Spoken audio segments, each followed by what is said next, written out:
Hello friends, तर आज काय स्पेशल स्वामी भक्ती या चॅनलवर मी तुमचं पुन्हा एकदा नव्याने स्वागत करते. तर आज आपण पाहणार आहोत श्रीमद भगवद्गीता अध्याय 6 आत्मसंयम योग.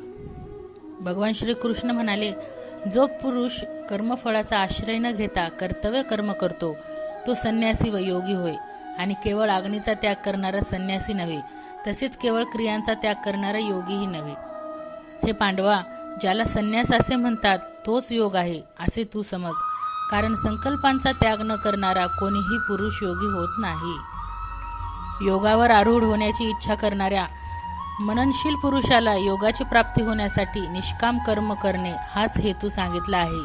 आणि योगारूढ झाल्यावर त्या योगारूढ पुरुषाचा जो सर्व संकल्पांचा अभाव असतो तोच कल्याणाला कारण सांगितला आहे. ज्यावेळी इंद्रियांच्या भोगात आणि कर्मतही पुरुष आसक्त होत नाही, त्यावेळी सर्व संकल्पांचा त्याग करणाऱ्या पुरुषाला योगारूढ म्हटले जाते. स्वतःचा संसार समुद्रातून उद्धार करून घ्यावा आणि स्वतःला अधोगतीला जाऊ देऊ नये. कारण हा मनुष्य स्वतःचा मित्र आहे आणि स्वतःचा शत्रू आहे. ज्या जीवात्म्याने मन आणि इंद्रियांसह शरीर जिंकले त्या जीवात्म्याचा तर तो स्वतःच मित्र आहे. आणि ज्याचे मन व इंद्रियांसह शरीर जिंकले नाही त्याचे तो स्वतः शत्रू प्रमाणे शत्रुत्व करतो. थंड उष्ण, सुख दुःख इत्यादी तसेच मन अपमान यांमध्ये ज्याच्या अंतःकरणाची वृत्ती पूर्णपणे शांत असते, अशा स्वाधीन आत्मा असलेल्या पुरुषाच्या ज्ञानात सच्चिदानंद घन परमात्मा उत्तम प्रकारे अधिष्ठित असतो. म्हणजेच त्याच्या ज्ञानात परमात्म्याशिवाय दुसरे काहीही नसतेच. ज्यांचे अंतःकरण ज्ञानविज्ञानाने तृप्त आहे, ज्याची स्थिती निर्विकार आहे, ज्याने इंद्रिय पूर्णपणे जिंकली आहेत आणि ज्याला दगड माती व सोने समान आहे, तो योगी युक्त म्हणजे भगवंताला प्राप्त झालेला आहे असे म्हटले जाते. सुहृदय, मित्र, शत्रू, उदासीन, मध्यस्थ, द्वेष करण्याजोगा, बांधव, सज्जन आणि पापी या सर्वांविषयी समान भाव ठेवणारा अत्यंत श्रेष्ठ आहे. मन व इंद्रिय यांसह शरीर ताब्यात ठेवणाऱ्या, निरीच्छ आणि संग्रह न करणाऱ्या योग्याने एकट्यानेच एकांतात बसून आत्म्याला नेहमी परमात्म्यात लावावे. शुद्ध जमिनीवर कर्माने दर्भ, मृगाजीन आणि वस्त्र अंथरून तयार केलेले, जे फार उंच नाही व जे फार सखल नाही असे आपले आसन स्थिर मांडून, ज्या आसनावर बसून चित्त व इंद्रिय याच्या क्रिया ताब्यात ठेवून मन एकाग्र करून अंतःकरणाच्या शुद्धीसाठी योगाभ्यास करावा. शरीर, डोके आणि मन सरळ रेषेत अचल ठेवून स्थिर व्हावे. आपल्या नाकाच्या शेंड्यावर दृष्टी ठेवून अन्य दिशांकडे न पाहता ब्रह्मचर्य व्रतात राहणाऱ्या, निर्भय तसेच अत्यंत शांत अंतःकरण असणाऱ्या सावध योग्याने मन आवरून चित्त माझ्या ठिकाणी लावून माझ्या आश्रयाने राहावे. मन ताब्यात ठेवलेला योगी अशा प्रकारे आत्म्याला नेहमी मज परमेश्वराच्या स्वरूपाच्या ठिकाणी लावून माझ्यात असणारी परमानंदाची पराकाष्ठा अशी शांती मिळवतो. हे अर्जुना, हा योग फार खाणाऱ्याला तसेच अजिबात न खाणाऱ्याला, फार झोपाळूला तसेच सदा जागरण करणाऱ्याला साध्य होत नाही. दुःखाचा नाश करणारा योग यथायोग्य आहार विहार करणाऱ्याला, कर्मांमध्ये यथायोग्य व्यवहार करणाऱ्याला आणि यथायोग्य निद्रा जागरण करणाऱ्याला साध्य होतो.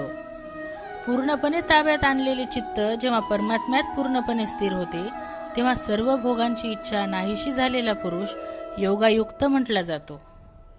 ज्याप्रमाणे वारा नसलेल्या जागी दिव्याची ज्योत हालत नाही, तीच उपमा परमात्म्याच्या ध्यानात मग्न झालेल्या योग्याच्या जिंकलेल्या चित्ताला दिली गेली आहे. योगाच्या अभ्यासाने नियमन केलेले चित्त ज्या स्थितीत शांत होते आणि ज्या स्थितीत परमात्म्याच्या ध्यानाने शुद्ध झालेला सूक्ष्म बुद्धीने परमात्म्याचा साक्षात्कार होऊन सच्चिदानंद घन परमात्म्यातच संतुष्ट राहते. इंद्रियातील केवळ शुद्ध झालेल्या सूक्ष्म बुद्धीने ग्रहण करता येणारा जो अनंत आनंद आहे, तो ज्या अवस्थेत अनुभवाला येतो आणि ज्या अवस्थेत असलेला हा योगी परमात्म्याच्या स्वरूपापासून मुळीच विचलित होत नाही. परमात्मा प्राप्तिरूप जो लाभ झाल्यामुळे त्याहून अधिक दुसरा कोणताही लाभ तो मानित नाही. आणि परमात्मा प्राप्तिरूप ज्या अवस्थेत असलेला योगी फार मोठ्या दुःखानेही विचलित होत नाही. जो दुःखरूप संसाराच्या संयोगाने रहित आहे, तसेच ज्याचे नाव योग आहे, जो जाणला पाहिजे, तो योग न कंटाळता अर्थात धैर्य व उत्साह यांनी युक्त चित्ताने निश्चयाने केला पाहिजे. संकल्पाने उत्पन्न होणाऱ्या सर्व कामना पूर्णपणे टाकून आणि मनानेच इंद्रिय समुदायाला सर्व बाजूने पूर्णतया आवरून क्रमाक्रमाने अभ्यास करीत उपरत व्हावे. तसेच धैर्ययुक्त बुद्धीने मनाला परमात्माच स्थिर करून दुसऱ्या कशाचीही विचार करू नये.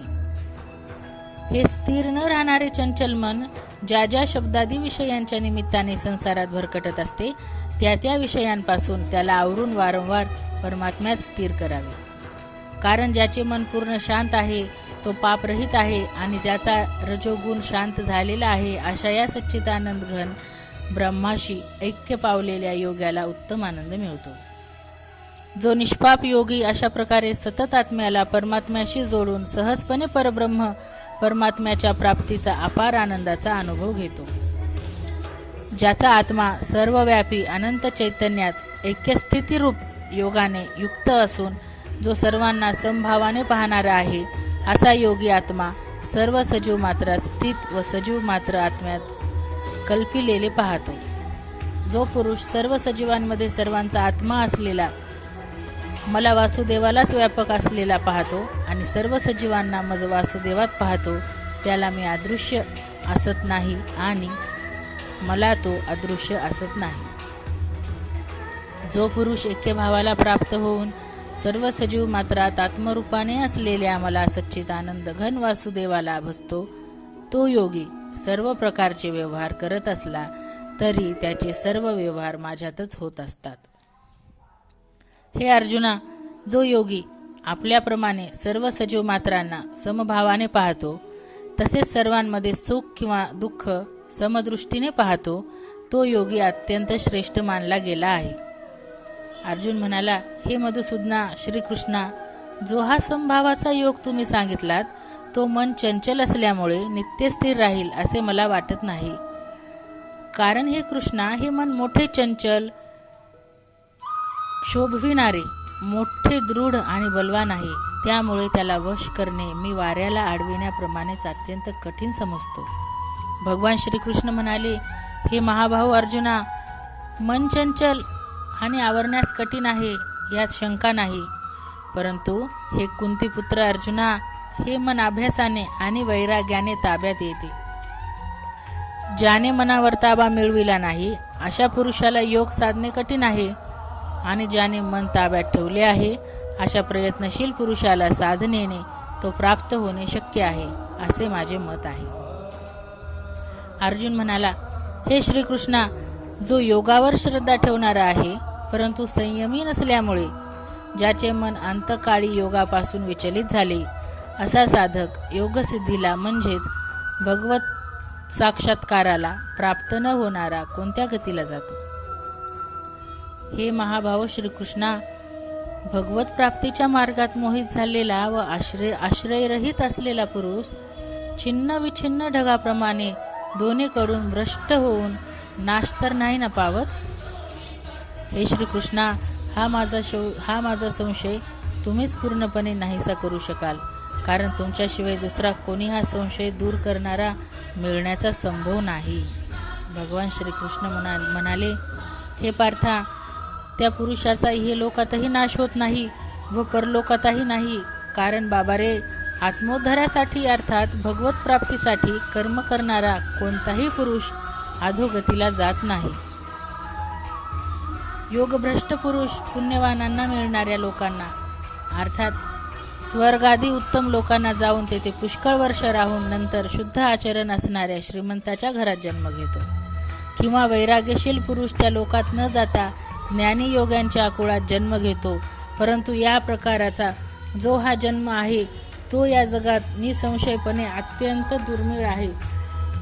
तेथे त्या पहिल्या शरीरात संग्रह केलेल्या बुद्धिसंयोगाला म्हणजेच समत्व बुद्धिरूप योगाच्या संस्कारांना अनायासे प्राप्त होतो. आणि हे कुरुवंशी अर्जुना, त्याच्या प्रभावाने तो पुन्हा आत्मप्राप्तिरूप सिद्धीसाठी पूर्वीपेक्षाही अधिक प्रयत्न करतो.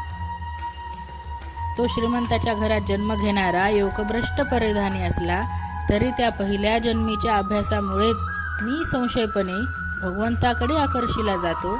तसेच समबुद्धिरूप योगाचा जिज्ञासू देखील वेदाने सांगितलेल्या सकाम कर्मांच्या फळांना ओलांडून जातो.